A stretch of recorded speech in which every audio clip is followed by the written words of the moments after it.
Glory B to God. நம்முடைய தேவனாகிய கர்த்தர் நமக்காக எல்லா காரியங்களையும் ஆயத்தப்படுத்துகிறவராயிருக்கிறார். நம்முடைய வாழ்க்கை இருளான வாழ்க்கையாக இருந்தாலும், கொந்தளிப்புகளும் கஷ்டங்களும் நிறைந்த வாழ்க்கையாக இருந்தாலும் கர்த்தர் நமக்காக சிலவற்றை ஆயத்தப்படுத்தி இருக்கிறார். என்னை கேட்கிற எல்லா தேவனுடைய பிள்ளைகளுக்கும் இயேசு கிறிஸ்துவின் இனிய நாமத்தில் என்னுடைய அன்பின் வாழ்த்துக்கள்.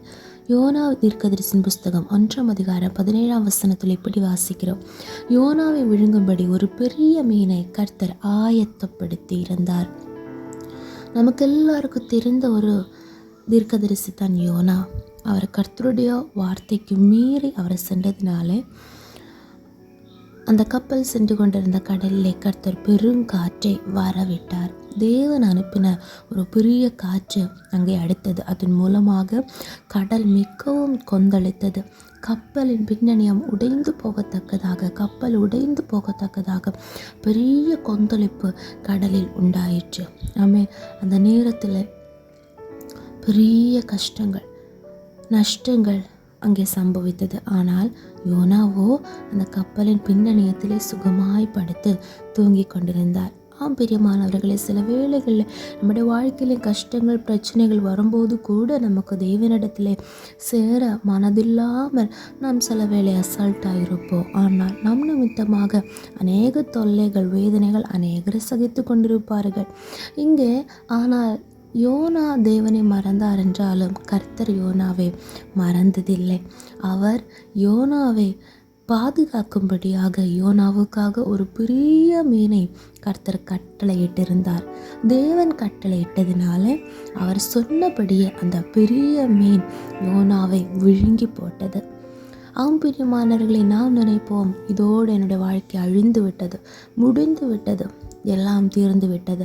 ஆனால் ஒருபோது நம்முடைய தேவன் அப்படி நம்மை அனுமதிக்க மாட்டார். எவ்வளவு பெரிய பிரச்சனையாக இருந்தாலும் அதுக்குள்ளே கர்த்தர் நம்மை சேஃபாக பாதுகாக்கிறவராக இருக்கிறார். கப்பலின் பின்னணியத்தில் தூங்கிக் கொண்டிருந்த யோனா அங்கே 3 நாள் இரவும் பகலும் தேவனை துதித்து தேவனோட ஜெபம் பண்ணி தேவனோட உறவாடி கொண்டிருந்தார். நம்முடைய வாழ்க்கையில் வருகிற எல்லா கஷ்டங்கள் நஷ்டங்கள் எல்லாம் தேவனோட கொஞ்சம் கூட நம்மை பற்றி சேர கர்த்தர் உதவி செய்வார். யோனா 4ஆம் அதிகாரம் 6ஆம் வசனத்திலே யோனாவுடைய தலையின் மேல் நிழல் உண்டாயிருக்கும், அவனுடைய மனவடிவை நீங்களாக்கும் தேவனாகிய கர்த்தர் ஒரு ஆமணக்கு செடியை முளைக்க கட்டளையிட்டு வளர பண்ணினார். அங்கேயும் கர்த்தர் அவருக்காக ஆயத்தப்படுத்தி இருக்கிறார் ஒரு ஆமணக்கு செடியை. அதற்கு கர்த்தர் தன் முளைக்க பண்ணினார், வளர பண்ணினார். பிரியமானவர்களே, இன்றைக்கு எங்கே பார்த்தாலும் ஒரு ஆறுதல் இல்லாமல், எங்கே பார்த்தாலும் பிரச்சனையில் இருந்த ஒரு வாழ்க்கையிலே நாம் இருக்கலாம். ஆனால் நம்முடைய மனவடிவை மாற்றி, நம்முடைய கஷ்டங்களை மாற்றி நமக்கு ஒரு ஆறுதலை தர கர்த்தர் சிலவற்றை உண்டு பண்ணுகிறவராக இருக்கிறார், சிலவற்றை முளைக்க பண்ணுகிறவராக இருக்கிறார். எனக்கு உதவி செய்ய யாருமே இல்லையே, எந்த மனித கரமும் என்னை பிடிக்கவோ என்னை தாங்கவோ என்னை உதவவோ இல்லை என்று நாம் கவலைப்பட வேண்டாம். நாம் இன்றைக்கு கடந்து போகிற வாழ்க்கை பயணம் எப்படி இருக்கிறதுன்னு நம்முடைய தேவனாகிய கர்த்தருக்கு மட்டும்தான் தெரியும். நம்முடைய தனிப்பட்ட வாழ்க்கை அவருடைய கண்களுக்கு எதுவுமே மறைவாக இருக்கவில்லை.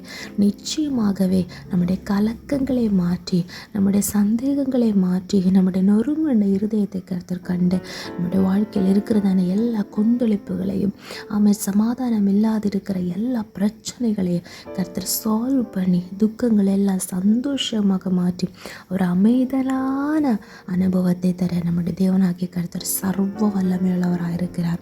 சமாதானத்தின் பிரபுவாகிய கர்த்தர் நம்மோடு கூட இருப்பார்.